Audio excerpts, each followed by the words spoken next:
guys, welcome back to another video, and if you're new here, my name is Edward Smith and welcome to my YouTube channel. And in today's video, we're going to be unboxing the brand new M-Audio BX4 4.5 inch studio monitors.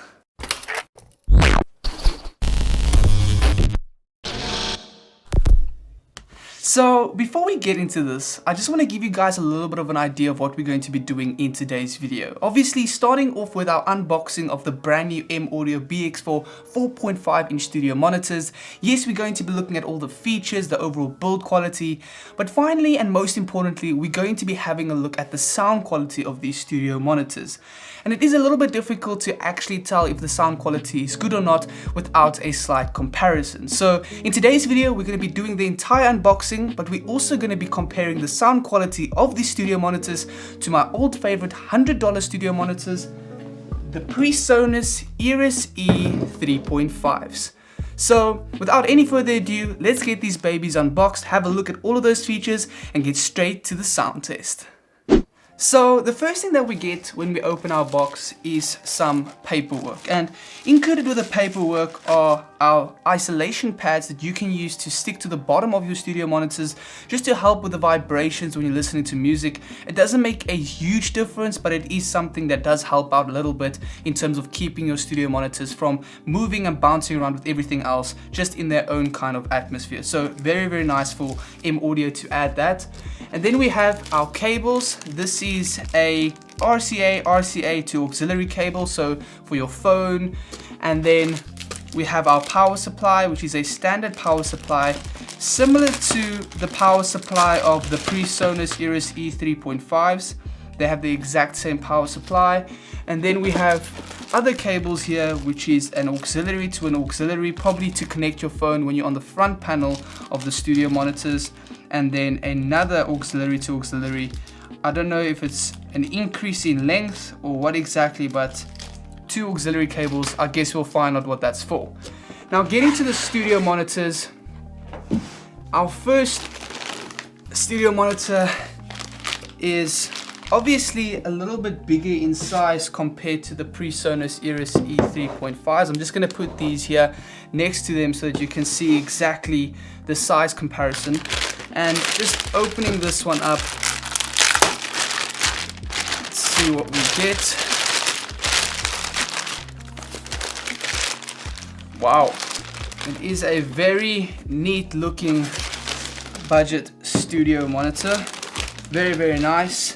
And as you can see, it is slightly bigger than the PreSonus Eris E3.5s. The PreSonus Eris E3.5s have a 3.5 inch cone, where these M-Audio BX4s have a 4.5 inch cone. So the cone is slightly bigger, and that's really gonna make the sound test that we're gonna do later on a lot more interesting. And this first monitor is our active passive monitor, not active passive, but more the passive monitor that's going to connect to our active monitor.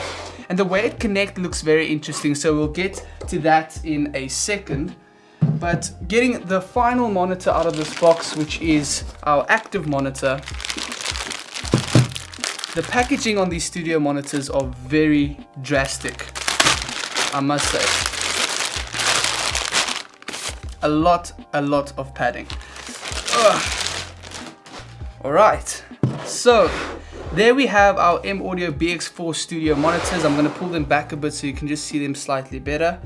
And then other than that, it's pretty much it. The cables, everything they provided in the beginning, and then also the paperwork and those extra little rubbers that you can stick to the bottom of the studio monitors to help with vibrations and that slight isolation. Like I said earlier, that doesn't make that much of a difference. But getting into these studio monitors, in terms of first impressions and how they look, I have to say that I am impressed by the black feel. I love the look of it. I love the weight, the quality of these studio monitors. Yes, the passive monitor, which is the monitor that connects to this main monitor, is slightly lighter in terms of weight because all of the goodies are inside of this studio monitor.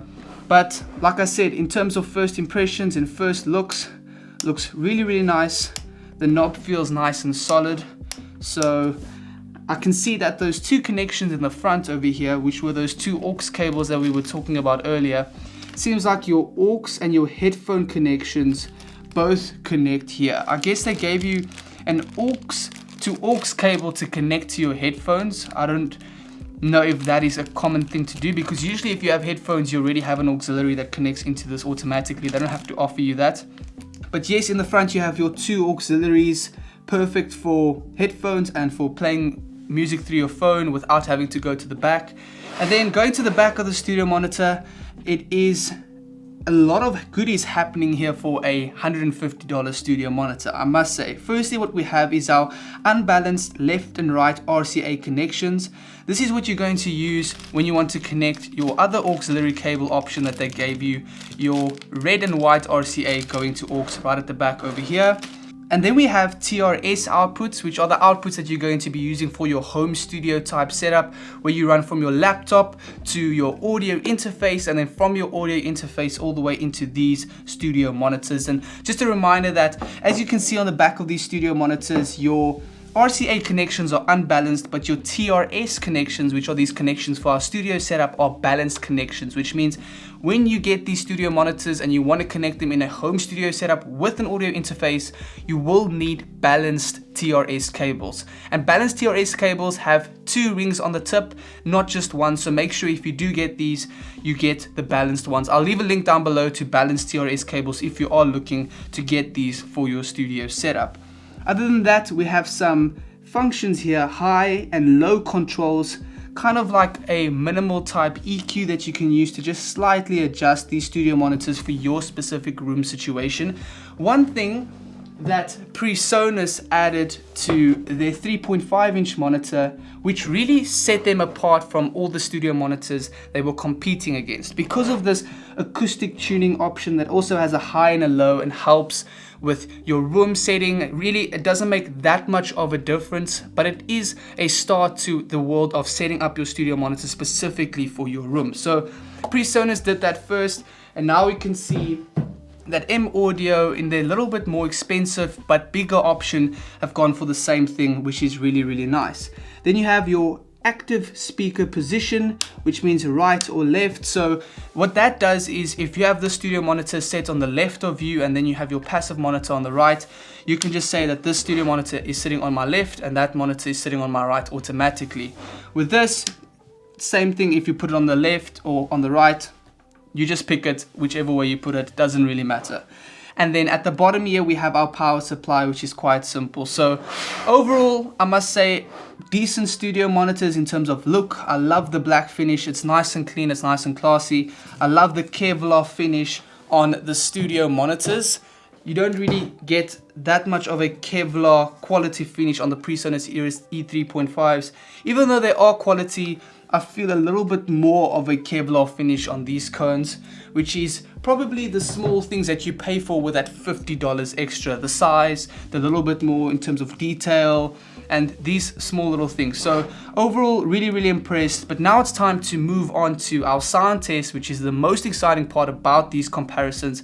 So let's get these two studio monitors set up, have a listen to these studio monitors first, and then later compare them to the PreSonus Eris E3.5s and see if it's worth it to pay that $50 more for the BX4s compared to the E3.5s.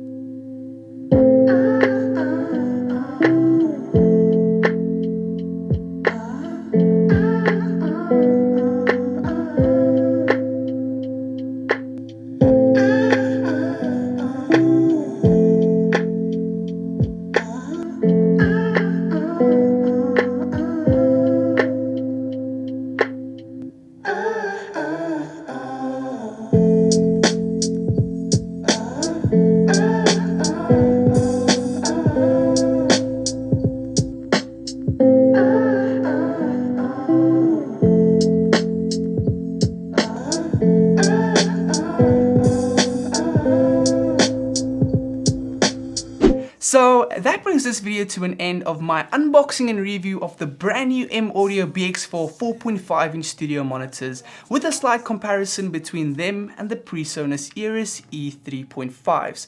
And just a reminder that the links of all these studio monitors are down in the description below. If you have any questions, just comment down below and I'll try and get back to you as soon as I can. But other than that, if you guys enjoyed this video, please do give it a thumbs up. If you loved it, subscribe down below, and I will see you for another video next time.